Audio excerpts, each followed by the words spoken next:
Follow me on Twitter at xraynyt to stay up to date with me whenever I'm not uploading.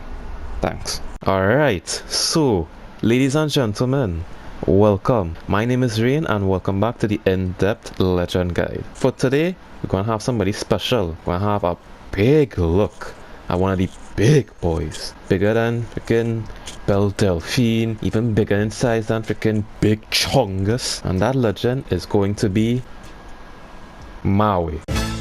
What can I say except Mozambique here. So yeah, Gibraltar, or as what everybody loves to call him, Gibby.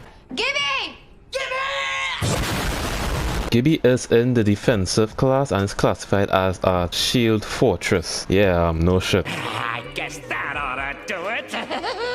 Having the ability to walk around with a free red Evo on his arm, having a portable cover and a freaking AC-130 in a can. Like literally, who decided to make this legend? If you'd like to see me continue along with the rest of legends, like and comment if you have any suggestions, any ideas for me to do.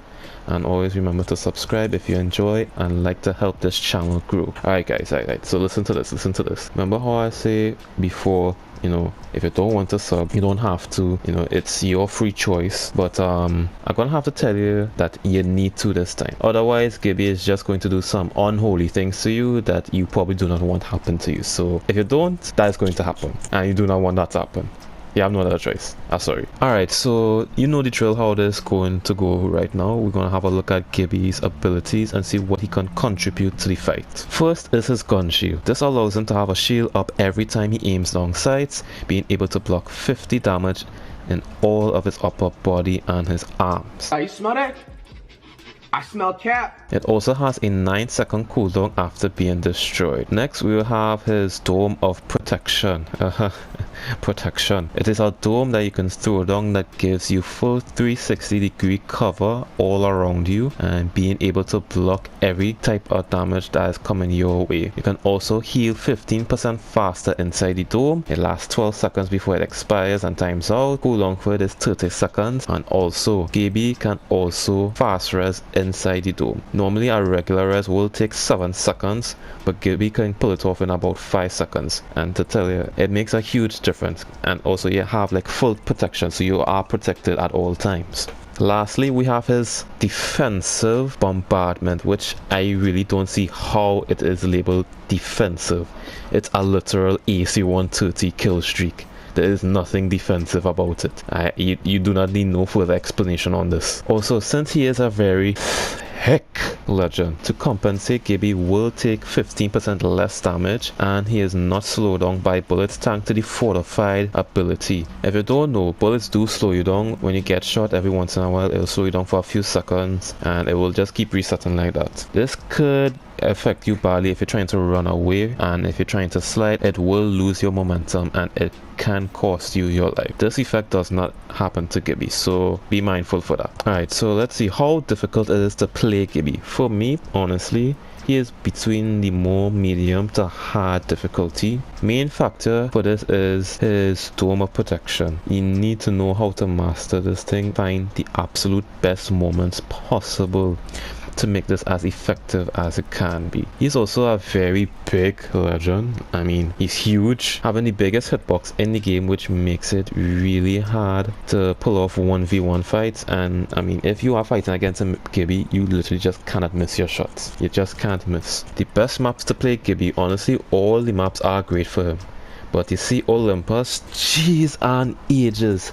I don't know what Respawn did to him, but lord, he is godly in Olympus. Biggest factor for this is, again, his dome shield. Olympus is very open and there's not much cover scattered around the map. So playing Gibby and having that ability to throw down cover whenever you need it, basically like a free portable cover in such an open map, it makes him so much of a top priority to play on Olympus. He's like a must pick for this map. Is he viable for ranked? Well, I mean, if we were still playing ranked on Olympus, highly viable. Like literally, he is a must pick for Olympus. Just what he contributes on that map is literally a must. On World's Edge, which is the current ranked map, he is still just as viable. He is on Olympus. Same reasons apply, it's just that worse edge, you still have more buildings and more cover to utilize. It still doesn't defeat the fact that he is literally a must-have for any team. Being able to pop cover whenever you need it, having the ability to keep your team alive with the fast res and the dome protection, and that, oh god, that airstrike though. If you ever get catch in an end game and somebody call along that airstrike, you are guaranteed to lose. You are literally guaranteed to lose. Well, with all the basics out of the way, what are some extra stuff that you can learn to play Gibby more effectively? If you want to use his gun shield more effectively, aim while crouching since it will cover up most of your body. Arc stars reflect off of his gun shield. Revenant silence can disable his gun shield, so be mindful of that whenever you're fighting against a Revenant. His dome of protection combo with a Mastiff, like, bro, why is this in the game? Y'all thought fighting against a Hemlock was bad enough. Oh boy, you do not know nothing. This combo is literally too strong to pass up on. Everybody knows that the Mastiff is the best gun when it comes to peeking fights, poke fights, whatever title you want to label that kind of fight. It's the best in that category. Combo that with Gibby and his dome, which a lot of people just like to dance inside and outside to peek inside and do damage. If you have a Mastiff, you are literally winning every fight that you peek inside that dome. It is so strong. Give it a try and master it. It's worth learning. If you want to push a Watson that is fenced up in a building, you can throw your dome inside the room and it will block all the fences that are connected to each other, giving you an open space to fight. You also want to be pushing for revives if you can make it to them, because remember, you can revive faster and you also have the extra time to fast heal. That will benefit heavily for your teammates. So by the time your dome is expired, everybody is up, you have HP to evacuate to another building to be able to properly set up for that next fight. You can even throw down your airstrike on yourself and then throw down your dome for situations like if you're being pushed heavily or you're being third party. This will buy you enough time to recover from, like if you're low on HP and you need to heal back your health. This will help you so much to avoid getting pushed or getting third party.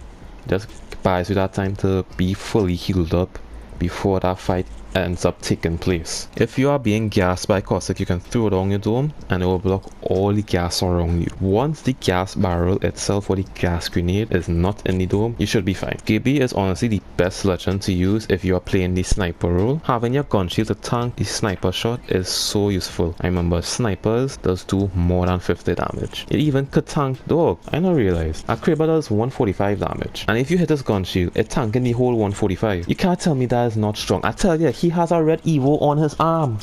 It is a red Evo. One way to fight against people that want to be hiding in the dome is you want to be peeking inside and be throwing as much nades possible.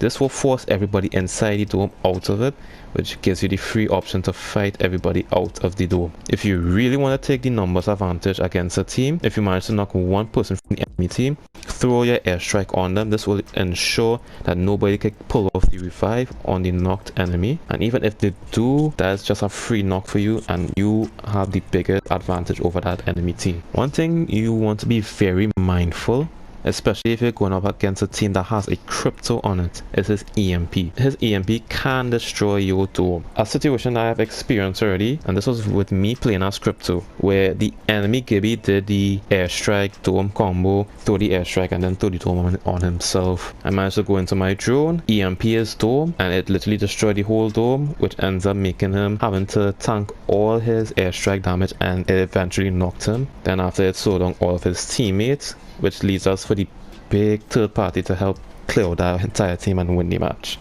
I'm telling you, his EMP is a huge, strong counter against Gibby. Be very careful when that happens. Gibby combo with Horizon also makes one deadly combo together, because if you can manage to throw down one perfect black hole comboing with your airstrike, you are pretty much guaranteed a full squad wipe. It's pretty much guaranteed. And that is about everything that I could cover with Gibby, Gibraltar, Maui, or whatever you want to call them. I hope this video really helped everybody in any possible way. Be sure to like, comment, subscribe if you enjoy this type of content and would like to see more. Hope everybody doing well, keeping it 100, and I will see every single one of you all later.